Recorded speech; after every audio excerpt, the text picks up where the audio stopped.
चलिए अभी आगे चलते हैं। इसके पहले हमने प्रकरण 4 भूमितीय रचनाएं में आधारभूत अर्थात बेसिक रचनाएं सीख रहे हैं। अब बेसिक रचनाओं में हम 7 रचनाएं सीख चुके हैं। 8वां देखिए क्या है। दी गई रेखाखंड को किसी दिए गए अनुपात में विभाजित करना।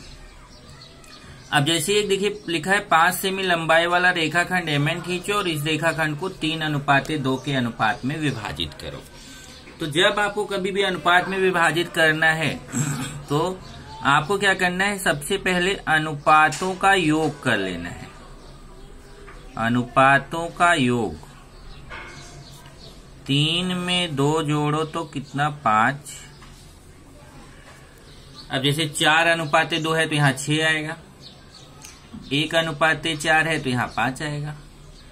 2:5 है तो यहाँ 7 आएगा। ऐसे जोड़ लेने का। और जोड़ने के बाद सबसे पहले क्या करो, ये जो 5 सेमी लंबाई बोला है, जितने सेमी लंबाई बोला रहेगा उतने सेमी लंबाई वाला पहले आप खींच दीजिए रेखाखंड। चलिए यहाँ पे मैं खींचता हूं पहले एक 5 सेमी लंबाई वाला रेखाखंड।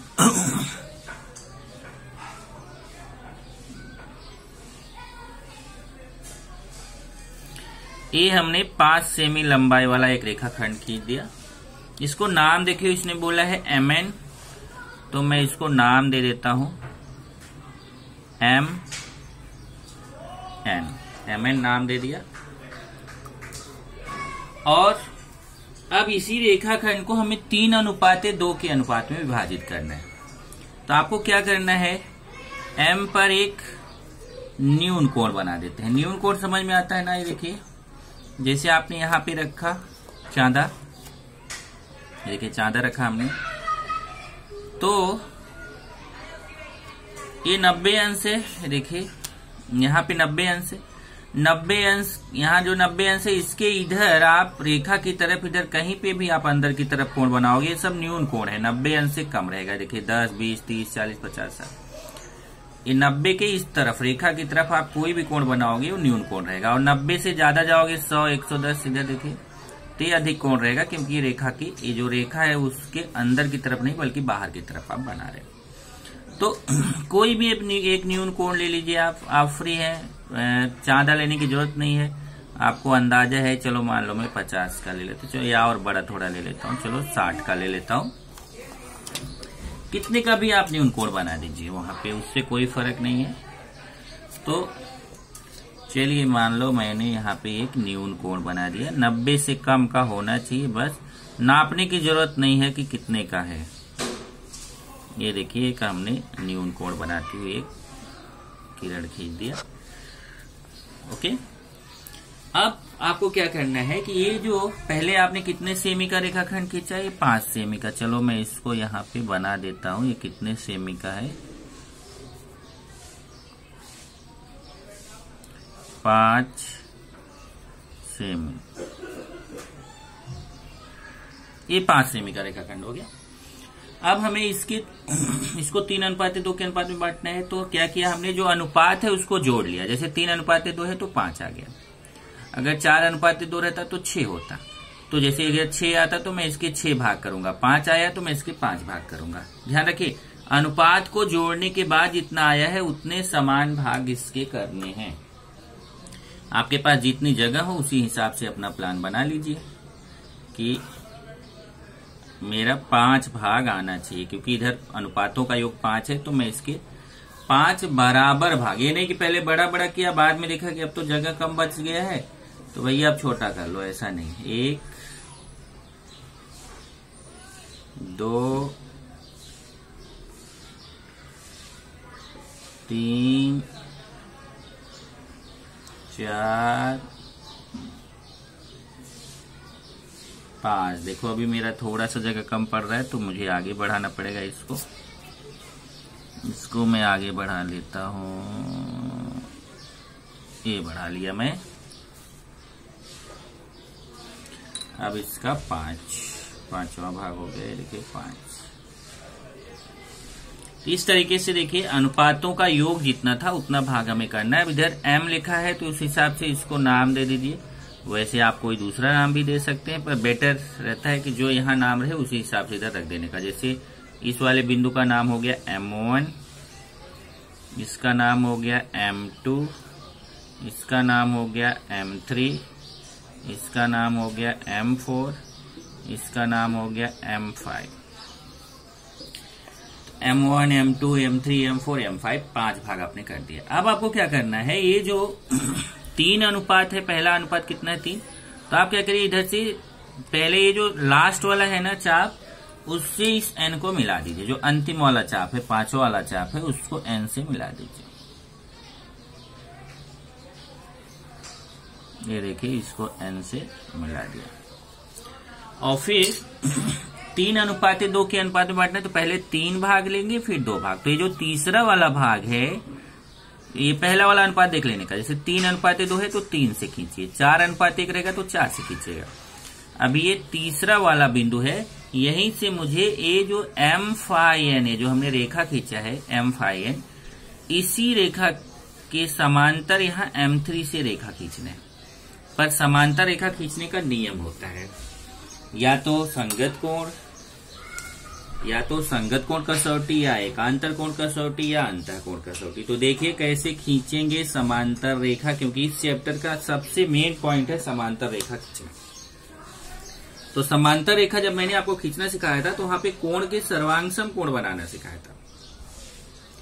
जैसे अभी मुझे इस रेखा के समांतर रेखा खींचना है, तो मैं पहले जहां M5 पे जाऊंगा, M5 पे जाके एक किसी भी माप का, आप फ्री हैं, किसी भी माप का एक चाप ले लीजिए और वो पूरे कोण को कवर करना चाहिए, ध्यान रखिए। ये देखिए मैं अब ये माप आप कितना भी ले सकते हैं, आप फ्री हैं, केवल ये पूरे कोण को कवर कर लीजिए। अगर आप यहां से नहीं इधर और आगे से लेते हो चलेगा, या इधर और पहले से लेते हो, लेकिन थोड़ा न बहुत बड़ा और न बहुत छोटा हो, जिससे आप इसको नाप सकें। बेटर होगा कि M3 के पहले तक ले लो, क्योंकि M3 के बाद लेने में थोड़ा आपको कंफ्यूजन हो सकता है। तो यहाँ M5 पे लिया, M5 पे रख के चाप किया, चाप कट किया, जो पूरे कोण को कवर कर रहा है। देखिए पूरे M5 वाले कोण को कवर कर रहा है। अब ये जितना आपने लिया है ना, इसको कम ज्यादा मत करना है। ये देखो जितना यहां से लिया है, इसको कम ज्यादा मत करो। M3 पे लाके रखिए और M3 से भी एक आपको चाप कट करना है, उतना ही, थोड़ा सा और आगे तक इसको बढ़ा दीजिएगा। M3 से एक हम चाप, तो चेक कर लीजिए जरा, कहाँ पे रखा है हमने, M3 पर रखा है। M3 से रख के एक चाप को थोड़ा आगे तक बढ़ा दीजिए। अब ये जो कोण है ना, ये जो कोण का चाप आपने खींचा था, ये देखिए इसको ऐसे पॉइंट आउट करके इसी को हमें ऐसा रख के नाप लेना इस कोण को। देखिए एक पे राउंडर, एक पे ऐसे, देखिए ऐसे ध्यान से देखिए, मैं दिखा देता हूँ। देखिए ऐसे नापना है, फिर से देख लो, इस कोण को नाप लेना है। M4 पे नहीं रखा है, ध्यान रखना है। कहाँ पे, ये देखिए चाप के 2 पॉइंट है ना, एक इस लाइन पे चाप कट रहा है, इस लाइन पे, तो आप एक पे राउंडर रखिए, एक पे पेंसिल, ऐसे सीधा करके देखिए, इधर से भी दिखा देता हूँ, ऐसे देखिए इस चाप को नाप लीजिए। और नाप के ये जो दूसरा वाला चाप आपने कट किया है M3 से रख के वहां पे रखिए राउंडर, और जितना इसको नापा था, देखिए जितना इसको नापा था M3 से रख के उतने का ही यहाँ पे चाप कट कर लीजिए।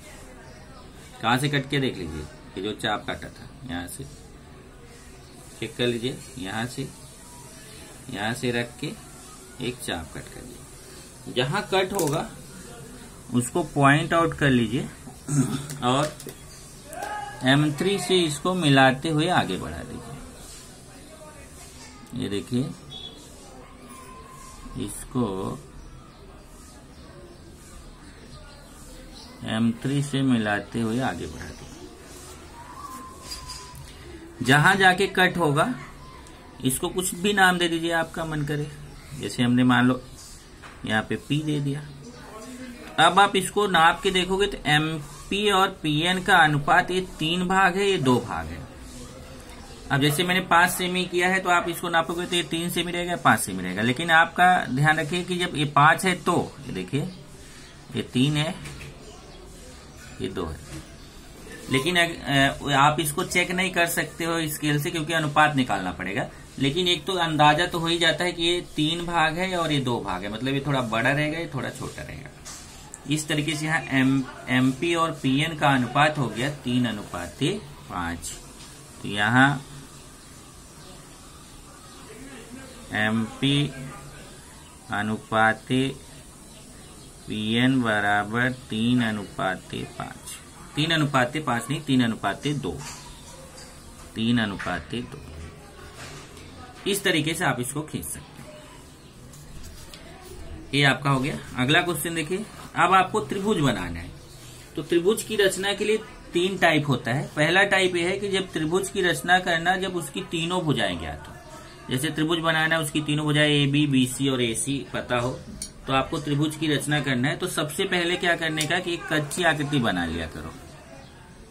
त्रिभुज की एक कच्ची आकृति बना लीजिए तो आपको इजी रहेगा।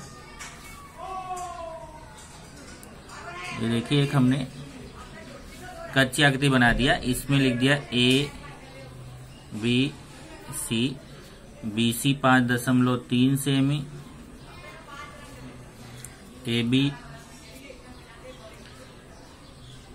4.2 सेमी और AC 3.7 सेमी। इस तरीके से हमने ये कच्ची आकृति बना लिया। आप यहाँ पे लिख भी दीजिए कि ये कच्ची आकृति है, कच्ची आकृति। अब आपको पक्की आकृति बनाना है। तो पक्की आकृति के लिए आप टेंशन नहीं रखिए। पहले BC खींचेंगे 5.3 सेमी, फिर B से रख के 4.2 सेमी का चाप, C से रख के 3.7 सेमी का चाप, और ये आपका बन जाएगा त्रिभुज। तो सबसे पहले अपने को खींचना है 5.3 सेमी।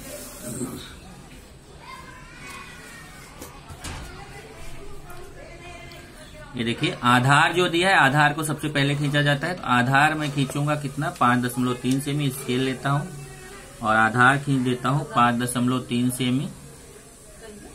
ये मैं 5.3 सेमी, 5 के बाद 3 तीसरी पतली लाइन, इसको लिख दिया मैंने BC। और फिर राउंडर लीजिए, स्केल पे नापिए। इधर देखिए 4.2 सेमी है, 4.2 सेमी है। तो इस पे स्केल पे रख के 4.2 सेमी नाप लीजिए। ऐसे 4.2 सेमी नाप लिया मैंने, और नाप के यहाँ B पे रख के 4.2 सेमी का एक चाप कट कर दीजिए। कहाँ पे रख के देखिए, B पर रख के। और फिर दूसरी भुजा कितनी है, 3.7 सेमी है। तो यहाँ से लीजिए 3.7 सेमी। ये देखिए अब मैं 3.7 सेमी ले रहा हूँ। 3.7 स्केल पे नापा और C पे रख के, देखिए C पे रखेंगे, C पे रख के 3.7 सेमी का चाप। और फिर जहां पे कट होगा उसको नाम दे देंगे A। देखिए जहां कट हुआ उसको नाम दे दिया A। और फिर इसको मिला देंगे, A से B को मिला देंगे, A से C को मिला देंगे। A से B को मिला दिया और A से C को मिला दिया। और इधर लिख देंगे ये कितना है, ये 5.3 सेमी, ये कितना है 4.2 सेमी, और ये कितना है 3.7 सेमी। तो इस तरीके से आपने त्रिभुज की रचना कर दिया जब तीनों भुजाएं ज्ञात हो। अगला देखेंगे तो है त्रिभुज की रचना करना जब 2 भुजाएं और एक कोण ज्ञात हो। अब इसमें कैसा है कि 2 भुजा है एक कोण। तो सबसे पहले जब आप ऐसे क्वेश्चन करते हैं तो इसमें ध्यान रखना चाहिए कि इसमें 2 ही भुजा पता है, तो जो कोण पता है ना वो वाली भुजा जो है उस शीर्ष बिंदु वाली भुजा नीचे आधार में आनी ही चाहिए। तो जैसे कोण Q पता, देखिए PQR में कोण Q 70 अंश है, तो क्यू वाली भुजा नीचे आनी चाहिए। तो इसमें देखिए क्यू आर पी क्यू दोनों में क्यू है, तो दोनों में से कोई भी भुजा हम नीचे ले सकते हैं, नो प्रॉब्लम। चलिए पहले कच्ची आकृति एक बना लेते हैं। कोण क्यू 70 अंश है।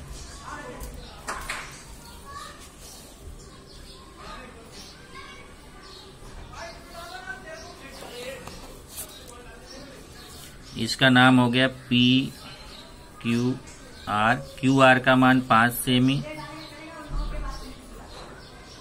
कोण क्यू कितना है देखिए, क्यू जो बीच में अक्षर है 70 अंश, और पी क्यू दिया है 6 सेमी।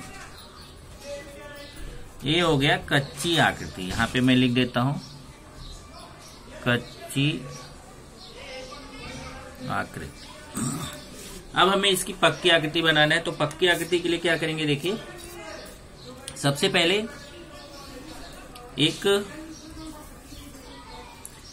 ये भुजा जो अपना आधार है क्यू आर उसको खींचेंगे 5 सेमी। देखिए पहले बता देता हूँ, क्यू आर आधार खींचेंगे 5 सेमी, फिर क्यू पे बनाएंगे 70 अंश का कोण, फिर यहां से 6 सेमी कट करेंगे। तो चलिए सबसे पहले आधार खींचता हूं क्यू आर 5 सेमी।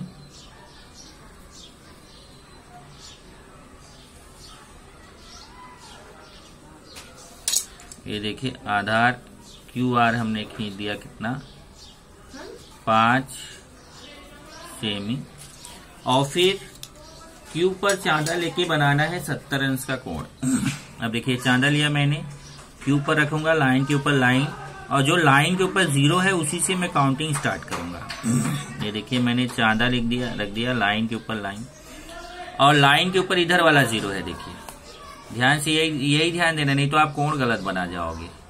कि जो लाइन के ऊपर देखिए 2 0 रहता है, एक 0 इस तरफ रहता है, एक 0 इस तरफ रहता है। ध्यान से देखिए, एक इस तरफ 0, इस तरफ वाला 0 लाइन पे नहीं है, लाइन के बाहर है, और इस तरफ वाला 0 लाइन के ऊपर है। तो यहीं से मैं काउंटिंग शुरू करूंगा। मुझे 70 तक जाना है, 0, 10, 20, 30, 40, 50, 60, 70। तो मैं यहाँ 70 पे पॉइंट कर दूंगा, और इस जो 70 पे पॉइंट किया इसको क्यू से मिलाते हुए मैं थोड़ा आगे तक बढ़ा दूंगा। वहीं केवल पॉइंट तक मिलाना जरूरी नहीं है, जैसा आपको नाप है उस अंदाज में आपको उसको आगे तक बढ़ा देना चाहिए। ये बढ़ा दिया मैंने, और फिर मैं स्केल से फिर चाप लूंगा कितने सेमी। देखिए यहाँ पे 6 सेमी है। पहले यहाँ मैं लिख देता हूँ, ये हमने कितने अंश का कोण बना दिया, ये 70 अंश का। अब मैं यहाँ से लूंगा पी क्यू कितना, 6 सेमी। यहाँ से मैं नापता हूँ 6 सेमी। स्केल पर 6 सेमी की त्रिज्या लूंगा अभी। ये देखिए स्केल पे नाप के हमने 6 सेमी की त्रिज्या ले लिया, और यहाँ क्यू पर रख के आप 6 सेमी का चाप कट कर दिए। क्यू पे रखेंगे और 6 सेमी का एक चाप कट कर देंगे, और जहां ये चाप कट होगा, देखिए यहाँ पे कट हुआ, यही हमारा पॉइंट हो जाएगा पी, और फिर पी आर को मिला देंगे। ये पी आर को मिला दिया। इस तरीके से यहाँ पे लिख देते हैं पी क्यू कितना सेमी है, 6 सेमी। तो ये हमारा त्रिभुज बन गया। कैसा त्रिभुज बना, जिसमें हमें 2 भुजा और 1 कोण पता है। अगला देखेंगे तो अगला है त्रिभुज की रचना करना जब 1 भुजा तथा 2 कोण ज्ञात हो। अब देखिए एक ही भुजा पता है, तो ध्यान रखिए जब एक ही भुजा पता है तो फिर वो भुजा हमारा आधार हो जाएगा। तो ये आपको यहाँ पर कच्ची आकृति बना रहा हूं कि ये आधार हो जाएगा डी ई, क्योंकि एक ही भुजा पता है तो हमेशा आधार तो पता ही होना चाहिए, तो वही आधार हो जाएगा। अब एफ बिंदु ऊपर जाएगा, तो यहाँ पे मैं ये बना देता हूं, ये हो गया और ये हो गया, इधर हो गया एफ। अब ये जो हमारा एफ है, अब इसमें देखिए डीई कितना है, 4.5। यहां लिख दीजिए डीई के सामने 4.5 सेमी, और कोण डीईएफ, डीईएफ मतलब बीच वाला अक्षर, देखिए बीच वाला अक्षर ई है, मतलब ई वाला कोण 60 अंश है, ये कोण 60 अंश है। और यहाँ देखिए डीएफई, यहाँ अक्षर बीच में एफ है, तो एफ वाला कोण 65 अंश है। ये कोण हो गया 65 अंश। और हमें कोण डी पता नहीं है। तो ध्यान रखिए, आपको अगर ये त्रिभुज बनाना है तो आधार के जो दोनों नीचे वाले कोण है ना वो पता होने चाहिए। अगर एक ही भुजा पता है तो ये ऊपर वाले कोण से हमारा कोई फायदा नहीं, हमें आधार के कोण पता होने चाहिए। तो आधार का कोण पता नहीं है तो पहले हम आधार का कोण पता करेंगे। कैसे लिखेंगे? त्रिभुज DEF में कोण DEF प्लस कोण DFE प्लस कोण EDF, ये देखिए ये तीनों कोण मिला के कितना 180 अंश। अब DEF का मान 60 अंश है, DFE का मान 65 अंश है और EDF का मान मालूम नहीं है, मतलब D वाले कोण का मालूम नहीं है। इसको ऐसे लिखेंगे 60 और 65 जोड़ दीजिए तो 125 अंश प्लस कोण EDF बराबर 180। 125 का उधर पक्षांतर करेंगे, उधर जाके माइनस हो जाएगा। कोण EDF बराबर 180 अंश माइनस 125 अंश। इस तरीके से कोण EDF बराबर हो जाएगा 180 में 125 घटा देंगे तो कितना आएगा? 55 अंश। ये 55 अंश आ गया।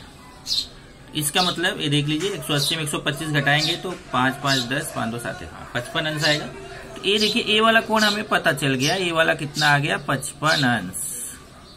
अब हम आसानी से बना सकते हैं। क्या करना है? देखिए डी पहले खींचिए 4.5 सेमी, फिर डी पे बनाइए 55 अंश, ई पे बनाइए 60 अंश, आपका त्रिभुज तैयार हो जाएगा। तो चलिए सबसे पहले मैं खींचता हूं आधार 4.5 सेमी। ये देखिए आधार 4.5, 4 के बाद 5 पतली लाइन, ये हमने खींच दिया। डी ई कितना? 4.5 सेमी। और फिर चांदा लेना है, चांदा लेके डी पर रख कर बनाना है 55 अंश। देख लीजिए डी 55 अंश है तो डी पे रख के 55 अंश का कोण। तो ध्यान से देखिएगा, कोण बनाने में आप गलती करोगे इसलिए फिर दिखा रहा हूं।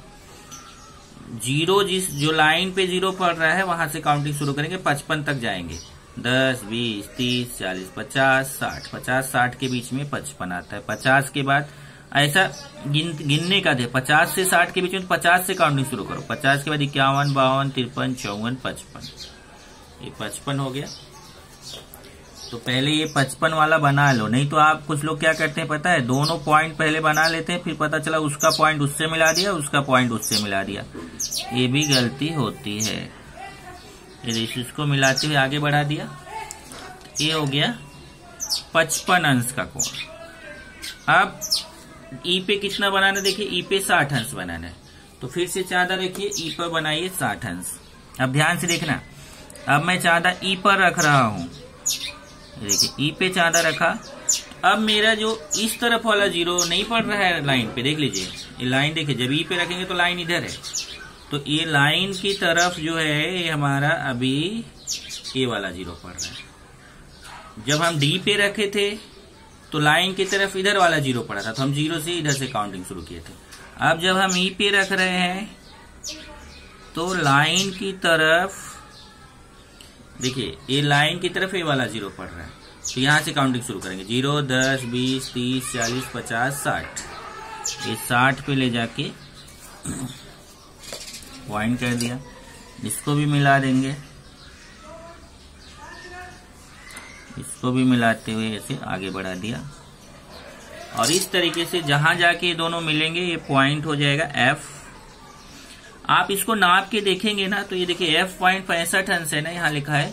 आप इसको चांदा से नाप के देखेंगे तो ये अपने आप 65 अंश आएगा। इसमें इसको आपने 65 बनाया नहीं है, लेकिन अगर आप इसको चांदा से नाप के देखेंगे तो ये 65 अंश रहेगा। देखिए एक लाइन पे चांदा रखना है, एक लाइन पे देखना है। देखिए ये मैं चांदा रख रहा हूं इधर,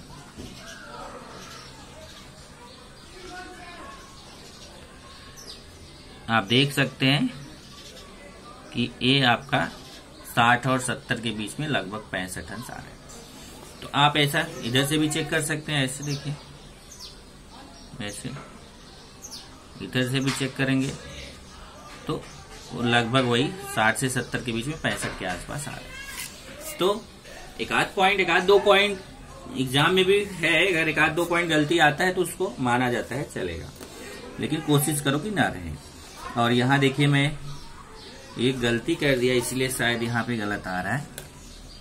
ये देखिए ये रेखा थोड़ा यहाँ मिलाना था, मैं उधर मिला दिया, तो इसको एक बार चलो मैं मान लेता हूँ, लेकिन आप जरा ध्यान देना, मैंने थोड़ा मिलाने में गलती किया है तो मैं इसको आगे बढ़ा के अपना काम कर लेता हूँ, लेकिन आप ध्यान रखिएगा क्योंकि ये जो है फिर गलत आ जाता है, तभी थोड़ा सा देखो गलत दिखाई दे रहा था, बराबर ना। मैं अगर यहाँ मिलाया होता तो एग्जैक्ट आता, इससे देखो यहाँ मिलाया ना तो ये थोड़ा देखो 65 से थोड़ा सा ज्यादा आपको यहाँ कोण आ रहा था, क्योंकि देखो यहाँ मिलाना था, हमने यहाँ मिला दिया है।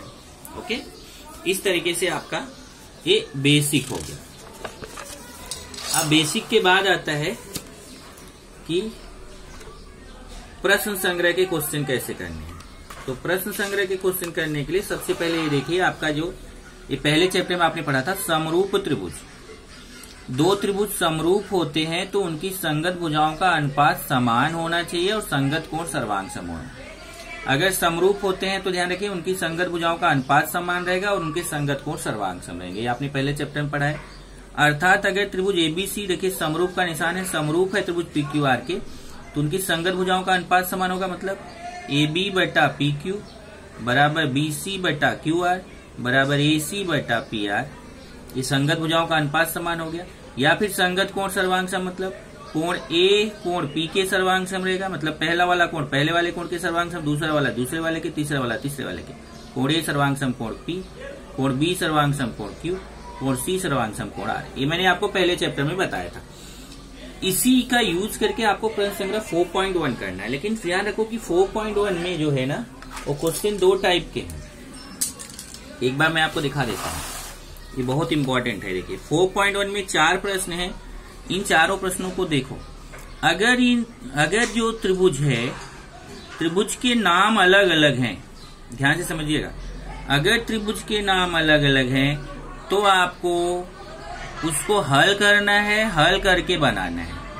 अगर त्रिभुज के नाम अलग अलग हैं तो उसको हल करना है और उसको अलग अलग बनाना है। जैसे देखिए त्रिभुज एबीसी त्रिभुज LMN है, तो एक त्रिभुज एबीसी की तीनों भुजाएं ज्ञात हैं, तो हम कैलकुलेशन करके त्रिभुज LMN की भी तीनों भुजाएं निकालेंगे। जैसे इसकी तीनों भुजा पता है, इसी के आधार पर हम LMN की भी तीनों भुजा निकालेंगे और उस त्रिभुज को बनाएंगे अलग अलग।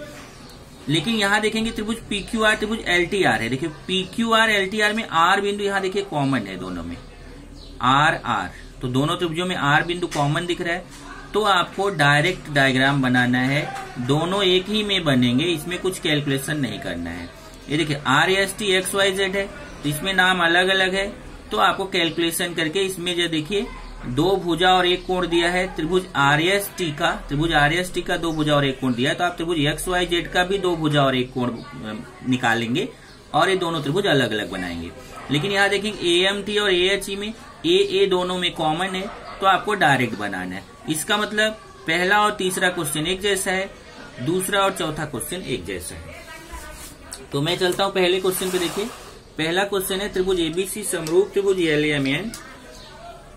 त्रिभुज एबीसी में AB बराबर 5.5 सेमी, BC बराबर 6 सेमी, CA बराबर 4.5 सेमी और BC बटा MN बराबर है 5/4। तो त्रिभुज ABC तथा त्रिभुज LMN की रचना कीजिए। अब देखिए 2 त्रिभुज बनाने हैं, कौन कौन सी, त्रिभुज ABC और त्रिभुज LMN। तो इसमें अगर आप देखेंगे तो दोनों के नाम अलग अलग हैं, ABC का नाम अलग है, LMN का नाम अलग है।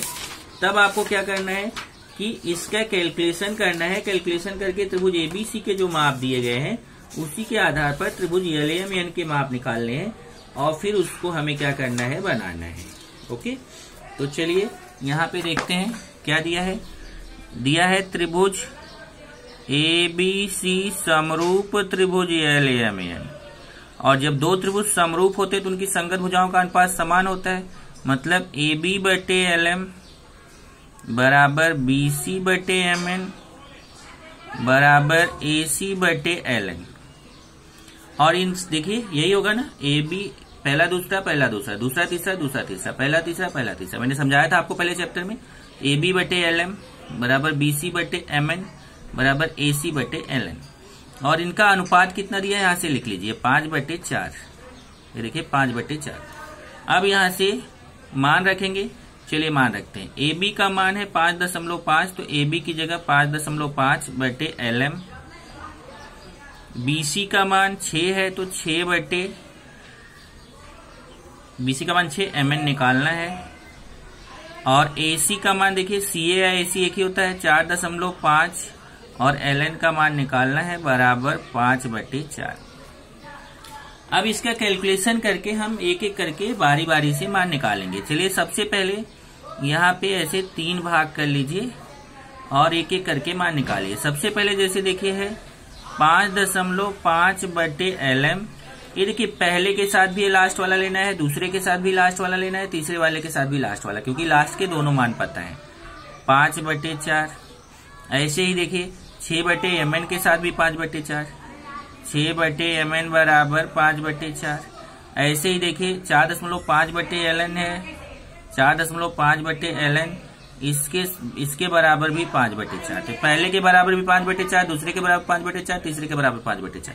अब यहाँ तिर्यक गुणा करना है और हमें मान निकालना है। जैसे देखिए LM का 5 से गुणा होगा तो 5 LM हो जाएगा, और 4 का 5.5 से गुणा होगा, 4 का 5.5 से गुणा, तो LM बराबर हो जाएगा 4 गुणे 5.5। ये देखिए बटे में 5 आ जाएगा।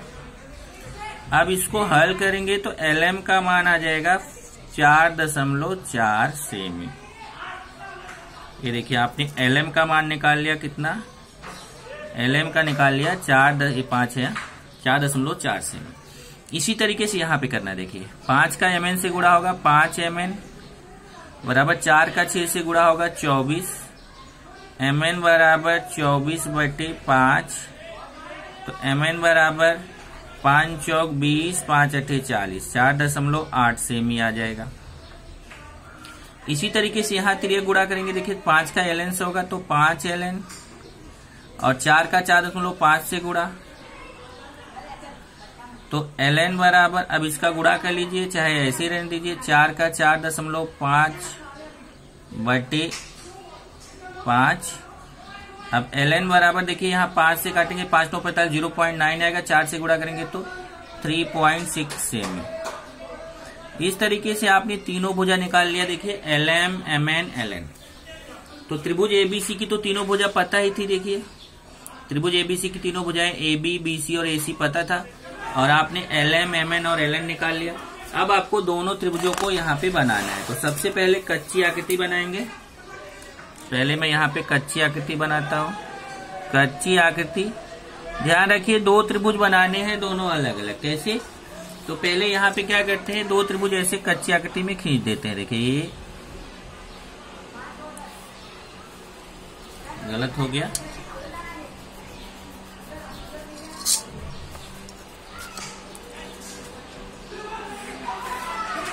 ये हम यहाँ पे क्या करेंगे, एक त्रिभुज पहले बना देंगे। कोशिश करिए कि कच्ची आकृति में भी लगभग सेम सा बनाने का। अब नाप के आप नहीं बना रहे तो थोड़ा बड़ा छोटा दिख सकता है, लेकिन कोशिश करिए बनाने का। अभी मैं जल्दी में बना रहा हूं तो मेरा तो दिखेगा। ये देखिए लगभग सेम सा बनाने की कोशिश किया है। एक त्रिभुज का नाम क्या है, एक त्रिभुज का नाम है ABC। देखिए एक त्रिभुज का नाम ABC है, दूसरे का LMN है। तो मैं इसको लिखता हूं ABC, इसका LMN। अब त्रिभुज ABC की भुजाएं आप देखेंगे तो त्रिभुज ABC की भुजाएं क्या क्या है, AB 5.5 है, BC 6 है, CA 4.5 है। AB यहाँ पे लिख देंगे AB 5.5 सेमी। BC कितना है, 1 मिनट है। BC कितना है 6 सेमी, और AC कितना है 4.5 सेमी। इसी तरीके से LMN का भी हमने निकाला। यहाँ से देखिए LM 4.4 सेमी, यहाँ से देख लीजिए नीचे आपने निकाला है LM 4.4 semi, LM 4.4 semi, MN 4.8 semi और LN 3.6 सेमी। तो जो निकाला है उसको यहाँ लिख दीजिए। LM कितना 4.4 सेमी, MN कितना है 4.8 सेमी, LN कितना है 3.6 सेमी। अब आपको इसको बना लेना है। कैसे बनाएंगे देखिए, अब ये देखो इसको बनाना आपको पता ही है, अभी जस्ट सिखाया था कि जब तीनों भुजाएं ज्ञात हो तो आप कैसे बनाएंगे। तो पहले 6 सेमी खींचेंगे, पहले एक 6 सेमी खींच दिया, देखिए स्केल से, ये देखिए मैं यहाँ पे 6 सेमी खींच दिया। 6 सेमी खींचने के बाद फिर यहाँ पर थोड़ा सा और ऊपर करता हूँ, शायद इतने में आ जाए। ये देखिए इधर मैं खींचता हूँ 6 सेमी, पहले ABC बना रहा हूँ। 6 सेमी के बाद फिर ये देखिए इधर 5.5 सेमी का चाप, इधर 4.5 सेमी का चाप। तो फटाफट नापते हैं। इधर 5.5 स्केल पे नाप लेते हैं। स्केल पे मैं 5.5 ले रहा हूँ, 1 मिनट। चलो 5.5 लिया, यहाँ पे रख के मैंने इसको नाम देते जाइए जरा, इसका नाम है BC। यहाँ पे रख के 5.5 सेमी का चाप, और फिर 4.5 लूंगा मैं स्केल पर नाप के, स्केल पे नाप के कितना 4.5, और C पे रख के 4.5 सेमी का चाप। जहां कट हुआ उसको आपको ऐसे मिला देना है। ये देखिए B से मिला दिया और C से मिला दिया, और इसका माप इसके ऊपर लिख दिया। यहाँ पे लिख दिया 5.5 सेमी, यहाँ पे लिख दिया 6 सेमी, यहाँ पे लिख दिया 4.5 सेमी, और यहाँ देखिए बिंदु ए है तो बिंदु ए लिखना ना भूलें। अब दूसरा त्रिभुज बनाएंगे LAMN। देखिए 4.8 सेमी पहले खींचेंगे नीचे। अभी मैं नीचे खींचता हूँ पहले 4.8 सेमी का स्केल से, 4 के बाद 8 पतली लाइन।